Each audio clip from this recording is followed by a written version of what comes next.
Welcome to our new mini vlogs. তো কিছুদিন আগে আমরা সবাই মিলে চলে গিয়েছিলাম তারাপীঠে। তো সেই মতে দুপুর রেডি হয়ে আমরা চলে এসেছিলাম কলকাতা স্টেশনে।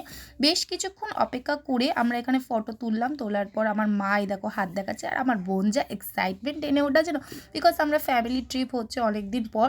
তো আমরা প্রথমবার তারাপীঠ যাচ্ছি, তো এক্সাইটমেন্ট তো বেশি হবেই। যাই হোক, আমরা ভালো করে যে যার মতো সিটে বসে আনন্দ করতে করতেই 4টে ঘন্টা কাটালাম। এবং এই মোমেন্টে আমি একটু মনটা আনন্দ হচ্ছিল, আর বোন তো গান করতে করতে যাচ্ছিল, ওর যা মজা হচ্ছিল ওই জানে। তো যাই হোক, এইসব করতে করতে আমরা চলে আসলাম ফাইনালি রামপুরহাট স্টেশনে। দেন আমরা ওখান থেকে টোটো ধরে হোটেলের ভিতর চলে আসলাম। দেন আমরা বিকেল বিকেল ঢুকে পড়েছিলাম, যেহেতু এবার আমরা একটু রিল্যাক্স হচ্ছি, কারণ এটা আমাদের রুম। দেখো রুমটা খুব সুন্দরই ছিল, যেহেতু আমরা আর ভাইরা একসঙ্গে ছিলাম।